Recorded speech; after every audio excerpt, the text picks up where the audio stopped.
Hello student, today we learn about chapter 6 according to NCERT book. According to NCERT book we study the chapter 6. Within the chapter 6 the chapter name is the molecular basis of inheritance. So nowadays we start the new chapter, that is molecular basis of inheritance. You see here, we only study here which one is responsible to transfer the genetic character from parent to their offspring. Which molecules? You already know molecules. There are molecules, chemical compounds that are transfer genetic character. Our body have only two things. One thing is the matter, other thing energy. Only two things present in our body. And matter, anything which occupies space and which have a mass. Matter is made up of small tiny particle, molecule.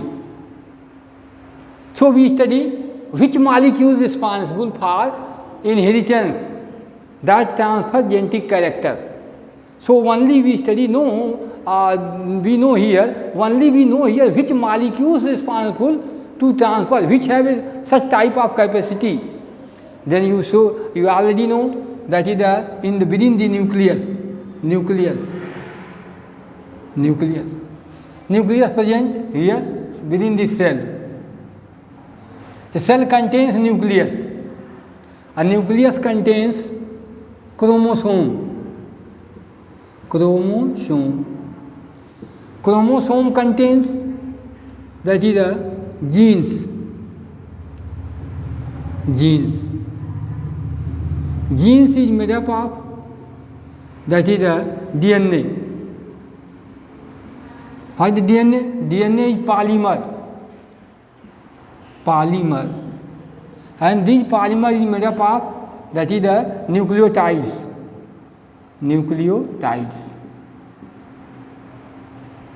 So we study here, that is the nucleus, then the chromosomes, then the genes, then that is DNA, then the polymer. These are, that is DNA, then that is the DNA is the polymers, and polymers is, that is the, which one? Monomers, that is nucleotides. So everything we study from here, genes, DNA, and there, that is the nucleotides. So we study step by step. So we study here DNA. Genetic material is the DNA. DNA is the genetic material. So we see here, every cell have nucleus. Cell discovered by, you see here, cell discovered by Robert Hooke. Then the nucleus discovered by Robert Brown. Then that is chromosome discovered by Waldeyer. Then the genes discovered by Johnson. And then that is the DNA is the nucleic acid. And nucleic acid is discovered by Frederick Michel. So Frederick Michel discovered the nucleic acid. So we study here this part, DNA. We study here in this chapter DNA types, that is which type of molecules, that is you already know molecules made up of, that is the these make, that is the atoms made up of electron, proton, neutron. Then our body only contains two things, one is the matter, other is energy. And we study here the molecules are organic molecules that are responsible for the molecular basis of inheritance, that is responsible to transfer genetic character. So we study step by step which molecule is responsible to transfer genetic character from parent to their offspring. So we see here step by step we study here DNA. Then you see here, that is what is the DNA and what is the genes. Genes present on chromosome.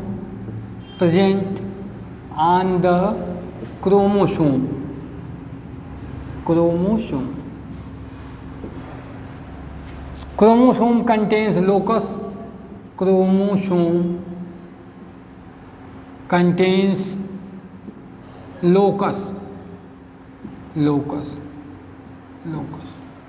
Locus is the place where genes are present. On the locus there is a gene. This is locus, gene. Locus contains, on the locus there is genes. A gene responsible to transfer genetic character from parent to their offspring. Then we see here genes. Here genes. What is the genes? Genes is the unit of cistern, unit of recon, unit of mutant. This is the genes responsible for genetic character. You see here, genes is the unit of cistern. Cistern means function. Genes is the unit of mutant. Mutants means mutation that can change genetic character. And third, genes is the unit of recombination. 3 units. Genes is the 3 units that are present on the locus of the chromosome. What is the genes made up of? You see here, the constituent of the genes. Genes को आप बता सकते हैं, genes is the part of DNA. Genes is the part of DNA. Part of DNA. Genes is the part of DNA which transfer genetic character, which contains at least one character. At least one character. Genes is the part of DNA which contains at least one character. Genes DNA का वह part है जो कम से कम एक character रखता हो, that transfer parent to their offspring, तो genes हो जाएगा। इसका मतलब डीएनए लंबा है, वो एक डीएनए में कई जीन्स हो सकते हैं, कई बहुत डीएनए पॉलीसिस्टेरानिक हैं, मानव सिस्टेरानिक पॉलीसिस्टेरानिक डीएनए होते हैं। तो जब देखते हैं अभी तो देखिए कि वह कम से कम एक कैरेक्टर ले जा रहा हो डीएनए का पार्ट, तो जीन हो जाएगा। अब देखें ये डीएनए क्या है। अब देखिए डीएनए एक nucleic acid, DNA is a nucleic acid. अब चर्चा करेंगे न्यूक्लिक एसिड की। पहले आइए जुड़ते हैं, न्यूक्लिक एसिड देखें। न्यूक्लिक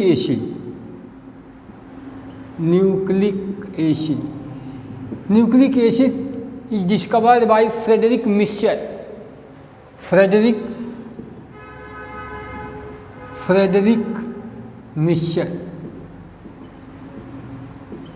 इसको इन्होंने कहा क्या, न्यूक्लिन नाम दिया, न्यूक्लिन का नाम इन्होंने दिया क्या, न्यूक्लिन, फ्रेडरिक मिक्सचर ने। तो न्यूक्लियस में मिली इसलिए न्यूक्लिक एसिड कर दी गई। एसिडिक इन नेचर है, नेचर से एसिडिक होती है। अभी बताएंगे क्यों एसिडिक हो, वही भी दिखाएंगे आपको क्यों एसिडिक है, तो इसलिए इसका नाम रखा गया न्यूक्लिन। तो इसको खोज किया फ्रेडरिक मिक्सचर ने। अब यह न्यूक्लिक एसिड टू टाइप्स है, two types nucleic acids are two types, first DNA and second RNA, DNA and RNA. But maximum organism है that is the genetic material is DNA, but some viruses and some organisms have also that is the RNA is a nucleic, that is the genetic material. So both are the nucleic acid, that are DNA and RNA, both you commonly call nucleic acid, that is DNA, deoxyribonucleic acid and ribonucleic acid. का नाम क्या है, deoxyribonucleic acid, nucleic acid. ये क्या है, ribo nucleic acid. दोनों को देखेंगे एक साथ, पहले हैं क्या ये, क्योंकि हम पढ़ रहे हैं molecular basis of inheritance. Molecules को आप जानते होंगे, पहले मॉलिक्यूल बताएं आपको, इसकी केमिस्ट्री। अब देखिए यहाँ पहले एक जुड़ते हैं, एक बार देखो क्या है, इलेक्ट्रॉन। आप इसको भी देखिए, पहले समझ लीजिए मॉलिक्यूल कैसे जानेंगे। इलेक्ट्रॉन, प्रोटॉन, न्यूट्रॉन, 3 चीज़ें मिलते हैं, देखो यहाँ। तो बनता क्या है, आइटम। आइटम मिलता है तो क्या बनता है, मॉलिक्यूल्स। और मॉलिक्यूल्स से मिलके क्या बनता है, कंपाउंड्स। कंपाउंड में क्या बनेगा, मिक्सचर ऑफ कंपाउंड, मिक्सचर बना, कई कंपाउंडों का mixture. Mixture of compound, mixture of compound, ऐसे बोलेंगे आप सॉल्यूशन, सॉल्यूशन, ये सॉल्यूशन बन जाएगा, क्या हो जाएगा ये सॉल्यूशन हो जाएगा आपका protoplasm, protoplasm, protoplasm means colloidal solution, types of solution, colloidal, colloidal solution, protoplasm. अब ये प्रोटोप्लाज्म कवर हो जाएगा सेल मेम्ब्रेन से, बन जाएगी cell. Cell is the fundamental unit of life. तो हम इसमें सेल में जो जो मॉलिक्यूल्स हैं उन्हीं को पढ़ेंगे, मॉलिक्यूलर बेसिस, जो that are responsible for transfer of genetic material, जो जेनेटिक मटेरियल को ट्रांसफ़र करेंगे उनको हम पढ़ेंगे यहाँ। तो आप देखिए, अब सेल को दिखाएंगे। अब आपको सेल के अंदर न्यूक्लियस है, और न्यूक्लियस के अंदर कौन सा मॉलिक्यूल है जो ट्रांसफ़र करता है। तो बताएं ये मॉलिक्यूल्स क्या है। आइटम को दिखा दें, आपको बता दें हैं क्या, आइटम क्या है। Item is the smallest particles of, item is the smallest particles of any element that cannot survive in free state but participate in chemical reaction, that is called atom। Molecule क्या है देखें, जिसको इसकी चर्चा करें। Molecules also smallest particle, molecule is the smallest particles of any matter which can exist in free state but do not participate in chemical reaction। Compound क्या है, when two or more than two element combine with a definite ratio then make the compound। The property of the compound is different to their constituent, their constituent particle cannot be separated by any physical process। तो compound है। अब compound मिल करके mixture बनाते हैं। Mixture क्या है, when two or more than two substances mix in definite ratio then we call mixture। And हमारा protoplasm क्या है, सॉल्यूशन है। और ऐसा सॉल्यूशन है कोलाइड सॉल्यूशन। सॉल्यूशन क्या होता है, homogeneous mixture. Solution is a homogeneous mixture. तो देखिए होमोजीनियस सॉल्यूशन है, यही हमारा प्रोटोप्लाज्म है। हक्सले ने कहा क्या था, protoplasm is the physical basis of life. मेरा स्टेज में नहीं है, हक्सले, अकॉर्डिंग टू हक्सले, इसको इन्होंने कहा था, हक्सले ने क्या कहा था, protoplasm is the physical basis of life. Protoplasm जीवन का भौतिक आधार है। अब देखिए यहाँ हक्सले ने कहा था यह बात, इसके लिए तब प्रोटोप्लाज्म बन जाएगा तो सेल। अब सेल देखेंगे तो अब सेल के अंदर न्यूक्लियस है। न्यूक्लियस के अंदर कौन कौन सा मटेरियल है, उसी का नाम उन्होंने न्यूक्लिन कह दिया। न्यूक्लिक एसिड क्या कह दिया फेरिक मिक्सचर ने, न्यूक्लिन। तो देखते हैं अब न्यूक्लिक एसिड, आइए अपनी जगह पर। लेकिन थोड़ी सी केमिस्ट्री आपको बताने की कोशिश की है। अब आप देखिए यहाँ आइए, कहाँ आएंगे, nucleic acid, nucleic acid, nucleic acid दोनों की बात करते हैं, डीएनए और आरएनए दोनों की। वो two types of nucleic acid, दोनों की चर्चा हुई, deoxy ribo nucleic acid and ribo nucleic acid. तो न्यूक्लिक एसिड यह किससे बनी होती है मालूम है आपको, nucleic acid is made up of polymers of nucleotide, nucleotide ये पॉलीमर्स है। Nucleic acid is polymers.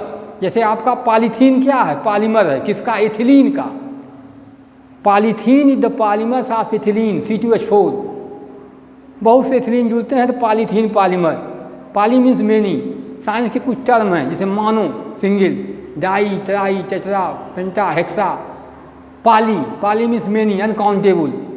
तो देखिए पॉलीमर्स है, इसका मोनोमर्स क्या होता है, न्यूक्लियोटाइड। बहुत से न्यूक्लियोटाइड जुड़ करके न्यूक्लिक एसिड बनाते हैं। अच्छा, तो यह जो है न्यूक्लिक एसिड किससे बनी है, देखिए आप कि nucleic acid is made up of that is nucleotide. अब न्यूक्लियोटाइड किससे बना है, देखिए न्यूक्लियोटाइड बना हुआ दो चीज़ों से। न्यूक्लियोटाइड दो चीज़ों बना हुआ है। पहला चीज़ क्या है, न्यूक्लियोसाइड, न्यूक्लियोसाइड। और तीसरा किससे बना हुआ है, फास्फेट। 3 वैलेंसीज की, फास्फेट आयंस के रूप में होता है। ये आता कहाँ से फास्फेट, H3PO4 से। H3PO4 फास्फोरिक एसिड है। ये डिसोसिएट होके बनाती क्या है, 3H प्लस PO4 3-। यही लगता है यहाँ फास्फेट दिखा दिया। अब देखिए यहाँ, तो आप देखिए इसको यहाँ से आया हुआ है। चलिए आप देखिए फिर, तो फास्फेट से और न्यूक्लियोसाइड से। अब न्यूक्लियोसाइड को देखिए दो चीज़ों से बना हुआ है न्यूक्लियोसाइड। एक है आपके पास pentose sugar, pentose sugar, pentose sugar. देखिए अगर आप केमिस्ट्री नहीं समझ पाएंगे तो अब समझ नहीं आएगा मॉलिक्यूलर बेसिस। अब देखिए क्या पहला इसमें लगा है पेंटोज शुगर है, और दूसरा इसमें क्या लगा हुआ है नाइट्रोजिनस बेस, नाइट्रोजिनस बेस लगा हुआ है। देखिए दो चीज़ें। अब पेंटोज शुगर के पास देखिए पेंटोज शुगर कौन होती है, जिसमें कार्बन 5 हो पेंटोज होती है, जिसमें कार्बन 6 हो हेक्सोज होती है, जैसे ग्लूकोज हेक्सोज है। और पेंटोज क्या 5 कार्बन वाली शुगर C5H10O5। तो देखिए पेंटोज शुगर है, ये पेंटोज शुगर है, ये नाइट्रोजिनस बेस है। ऐसा बेस एसिड बेस आप जानते होंगे जिसमें नाइट्रोजिनस बेस होते हैं जो इसको बनाने में लगते हैं न्यूक्लिक एसिड से। अब ये दो नाइट्रोजिनस बेस हैं, एक है आपका प्यूरीन, प्यूरीन, और दूसरा है पिरीमिडीन। देखिए अब पेंटोज शुगर भी दो हैं, एक है राइबोज और दूसरी है डीऑक्सी राइबोज।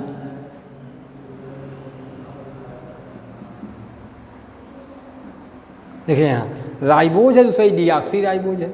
राइबोज क्या होती है 5 कार्बन इसमें भी है C5H10O5। देखिए राइबोज है।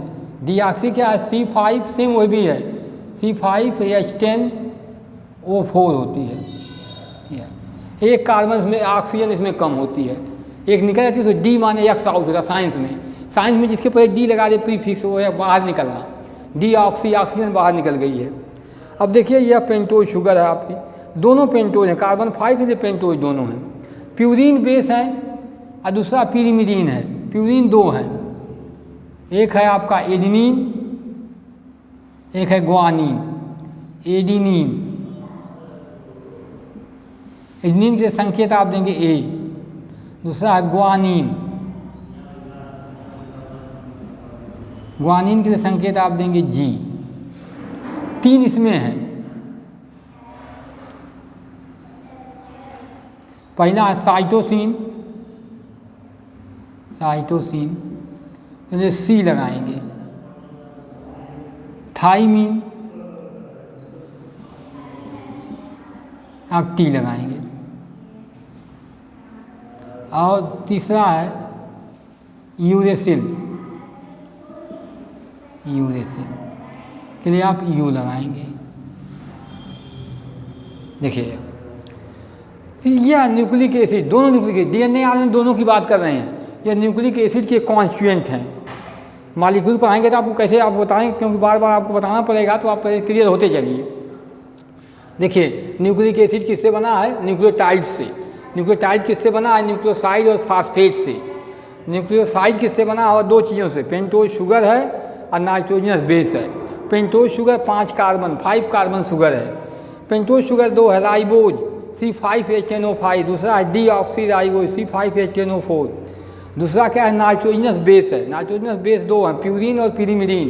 प्यूरीन में पहला है एडिनिन, दूसरा है ग्वानिन, और पिरीमिडीन में 3 है, साइटोसिन, थाइमीन, यूरेसिल। इतने मिल करके बनाते हैं क्या, न्यूक्लिक एसिड। और न्यूक्लिक एसिड दो है, एक डीऑक्सी राइबो न्यूक्लिक एसिड है, दूसरा राइबो न्यूक्लिक एसिड है। तो दोनों को हम आपको बताएंगे, लेकिन पहले इतने कॉन्स्टिट्यूएंट आपको याद होने चाहिए। नाइट्रोजनस बेस के सिंबल याद होने चाहिए, AGCTU आपको याद होने चाहिए। यह कॉन्स्टिट्यूएंट हैं तो बताएंगे कैसे बने होते हैं, डीएनए आरएनए में डिफरेंस क्या है, कैसे बने होते हैं। इतना आप मेंटेन रखिए, तो फिर हम नेक्स्ट वीडियो में आपको देते हैं कि डीएनए आरएनए में कैसे जुड़ते हैं, तो कैसे पॉलीमर बनता है। इनके जुड़ने से न्यूक्लियोटाइड बनते हैं, न्यूक्लियोटाइड का पॉलीमर बनता है तो न्यूक्लिक एसिड बनती है। और न्यूक्लिक एसिड दो है, डीएनए आरएनए दोनों में डिफरेंस क्या है, तो हम नेक्स्ट वीडियो में देंगे। अगर हमारी वीडियो आपको अच्छी लगती है तो बार बार आपसे ही रिक्वेस्ट है कि वीडियो को लाइक करिए, अधिक से अधिक शेयर करिए, चैनल को सब्सक्राइब कर लीजिए। Thank you, have a nice day.